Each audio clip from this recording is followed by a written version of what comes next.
650 పైచిలకు హామీలు ఇచ్చారు. ఒక్క హామీ అంటే ఒక్క హామీ కూడా నెరవేర్చకుండా సిగ్గు లేకుండా ఈరోజు తిరిగి ప్రజలకు వద్దకు వస్తూ ఉన్నాడు. ప్రజలందరూ కూడా బుద్ధి చెప్పేదానికి సిద్ధంగా ఉన్నారు. ఇంకొక విషయాన్ని ఈ సందర్భంగా మనం గుర్తు తెచ్చుకోవాలి.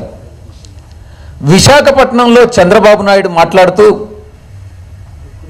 మీరందరూ ప్రజలందరూ కూడా నాకు అండగా నిలబడాలి, లేకుంటే నేను జైలుకు వెళ్ళేటటువంటి అవకాశం ఉంది అన్నటువంటి విషయాన్ని పదే పదే చెప్తా ఉన్నారు. నేను ఒక్కటే చెప్తా ఉన్నా, చంద్రబాబు నాయుడు మాత్రమే కాదు, చంద్రబాబు నాయుడు గత 5 సంవత్సరాలుగా రాష్ట్రాన్ని దోచుకునేదానికి ఎవరెవరైతే సహకరించారో అందులో ఆంధ్రజ్యోతి రాధాకృష్ణ కూడా ఒక భాగస్వామే. చంద్రబాబు నాయుడు మాత్రమే కాదు, చంద్రబాబు నాయుడుతో పాటు రాధాకృష్ణ లాంటి వ్యక్తులు కూడా జైలుకు పోతారు అన్నటువంటి విషయంలో ఏమాత్రమూ సందేహం లేదని మీకు పత్రికాముఖంగా తెలియజేసుకుంటా ఉన్నాను. తెలుగుదేశం పార్టీ, చంద్రబాబు నాయుడు ఒక ఫ్రస్ట్రేషన్కు లోనవుతా ఉన్నారు. అధికారం చివరి అంచుల్లో, చివరి రోజుల్లో ఉన్నారు. అధికారం తప్పకుండా పోతుందని తెలుసు. అందుకే ఈ యొక్క ఫ్రస్ట్రేషన్. విశాఖపట్నంలో ఒక ఆరోపణ చేశారు. గర్భిణీ స్త్రీ పైన వైఎస్ఆర్ కాంగ్రెస్ పార్టీ కార్యకర్తలు అత్యాచారం చేశారు అనని దాన్ని పోలీసులు ఇమ్మీడియట్గా కూడా ఖండించడం జరిగింది. ఆ యొక్క అత్యాచారానికి వైఎస్ఆర్ కాంగ్రెస్ పార్టీకి కార్యకర్తలకి ఎటువంటి సంబంధం లేదు అనని, అయినప్పటికీ కూడా ఇప్పటికీ ఈ రోజు కూడా ఈ యొక్క అవినీతి చక్రవర్తి చంద్రబాబు నాయుడు పదే పదే మీటింగ్స్లో చెప్తా ఉన్నాడు. ఇక లోక్నీతి సిఎస్డిఎస్ సర్వే, చంద్రబాబు నాయుడు తిరిగి అధికారంలోకి వస్తున్నాడు, 130 స్థానాలు గెలుచుకోబోతున్నాడు అని ఒక సర్వేని విడుదల చేయడం జరిగింది.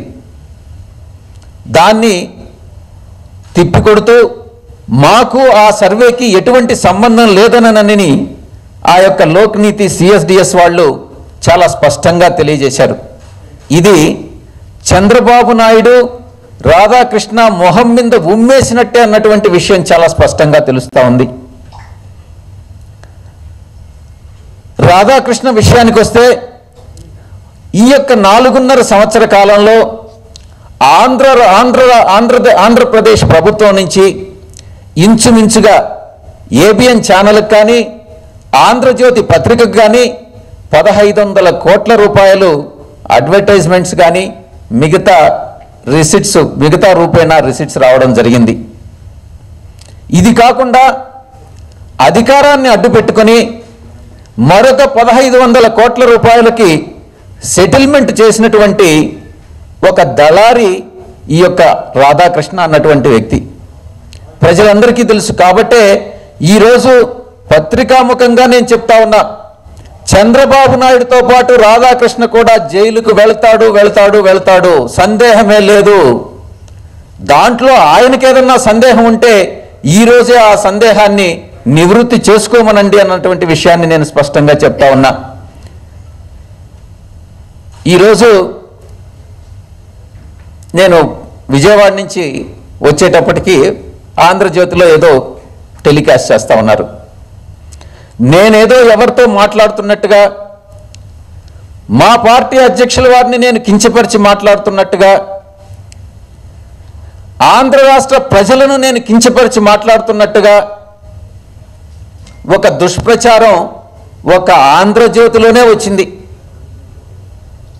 దీన్ని బట్టి అర్థం చేసుకోవచ్చు, ఆంధ్రజ్యోతి అన్నటువంటిది ఒక కులజ్యోతి మాత్రమే, ఒక కులపత్రిక మాత్రమే, ఒక తోక పత్రిక మాత్రమే, ఒక సామాజిక వర్గానికి కొమ్ము కాస్తున్నటువంటి ఒక పత్రిక మాత్రమే అన్నటువంటి విషయం చాలా స్పష్టంగా తెలుస్తూ ఉంది. ఆంధ్రజ్యోతి రాధాకృష్ణ గతం తీసుకుంటే ఇతను ఒక కిరసనాయిల దొంగ అన్నటువంటి విషయం మీ అందరికీ తెలుసు. ఇతను ఒక రేషన్ బియ్యపు దొంగ అన్నటువంటి తనే స్వయంగా చెప్పుకున్నాడు. ఒక దొంగకి ఇంతకన్నా మంచి ఆలోచనలు, ఐడియాలు వస్తాయా అని నేను ప్రశ్నిస్తా ఉన్నా. ఈ యొక్క ఆంధ్రజ్యోతిలో వచ్చినటువంటి ఈ యొక్క వార్తలకి చాలామంది స్పందించారు కూడా. దాన్ని ఒక డిబేట్ లాగా పెడుతున్నారు. వాళ్ళ నుంచి వ్యాఖ్యానాలు కూడా ఈయన ఆహ్వానించాడు, ఈ మహానుభావుడు. వాళ్ళందరూ కూడా ఒక మానవతా విలువలు విడిచి వాళ్ళు పెద్ద ఎత్తున దుష్ప్రచారం చేస్తూ ఏదైతే అసభ్యకరంగా సమాజం అసభ్యకరంగా మాట్లాడకూడదు అని అనుకుంటుందో అటువంటి అసభ్య పదజాలంతో దూషించడం జరిగింది. ఇది వారి విఘ్నతకు వదలడమే కాకుండా చట్టపరంగా దీనిపైన లీగల్ యాక్షన్ తీసుకుంటామన్నటువంటిది కూడా నేను స్పష్టంగా తెలియజేస్తా ఉన్నా. నేను ఒక్కటే చెప్తా ఉన్నాను, రాధాకృష్ణ, నీకు నిజంగా నువ్వు నిజమైనటువంటి జర్నలిస్ట్ అయితే నువ్వు నీ యొక్క ఛానల్లో టెలికాస్ట్ చేసినటువంటి ఆ న్యూస్ని నువ్వు ప్రూవ్ చేయి. నేను చెప్తా, మీ అందరికీ కూడా తెలుసు నా వాయిస్ ఏందన్నటువంటిది మీరు వింటా ఉన్నారు. ఆ వాయిస్ నాది కాదు అన్నటువంటిది మీ అందరికీ తెలుసు, ప్రజలందరికీ కూడా తెలుసు.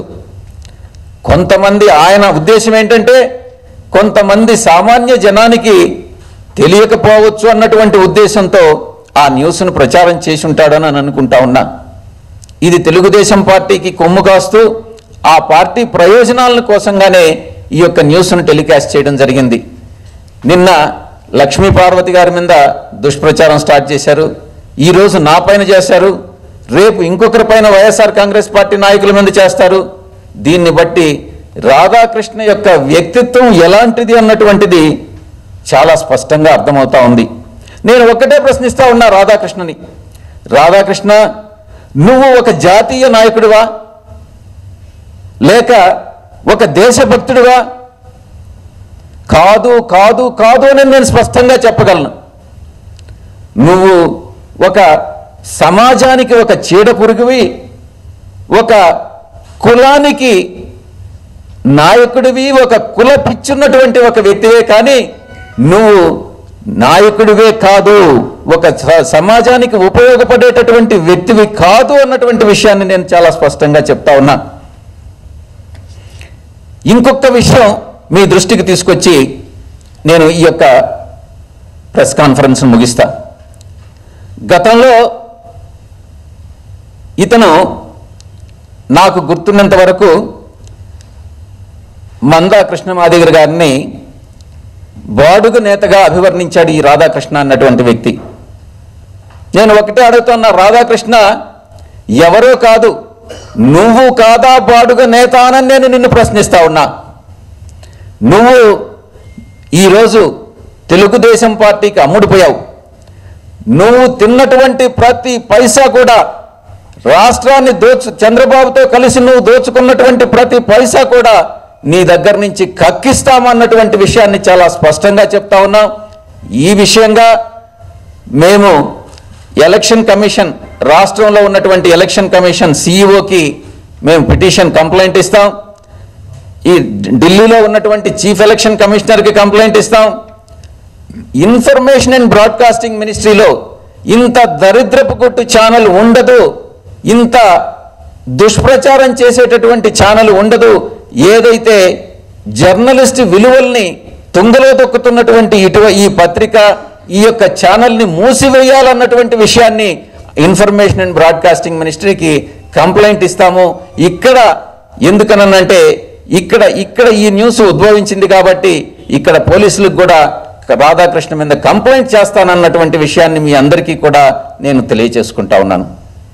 థ్యాంక్ యూ, ధన్యవాదాలు.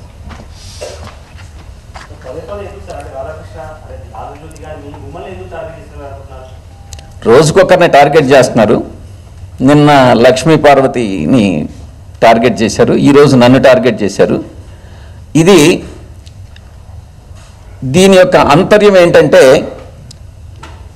నిన్ననో మొన్ననో విశాఖపట్నంలో మాట్లాడుతూ చంద్రబాబు నాయుడు ఈ యొక్క పథకాలన్నీ కూడా నా జేబులో నుంచి పెట్టినటువంటి సొమ్ము కాదు, తెలుగుదేశం పార్టీ పెడుతున్నటువంటి సొమ్ము కాదు, ఇదంతా కూడా ప్రభుత్వ సొమ్ముతో ఈ యొక్క పథకాలన్నింటినీ ఈ యొక్క సొమ్మును నేను మీకు ఇస్తున్నాను అన్నటువంటి విషయం చెప్పాడు. ఈరోజు అది కప్పిపుచ్చుకునేదానికి ఒక జనాల మైండ్ను డైవర్ట్ చేసేదానికి వైఎస్ఆర్ కాంగ్రెస్ పార్టీ పైన దుష్ప్రచారంలో చేసేటటువంటి దాంట్లో భాగంగానే ఈ యొక్క ఆరోపణలు చంద్రబాబు రాధాకృష్ణ ఇద్దరు కలిసి చేస్తున్నారు అన్నటువంటి విషయాన్ని దృఢంగా నమ్ముతా ఉన్నా.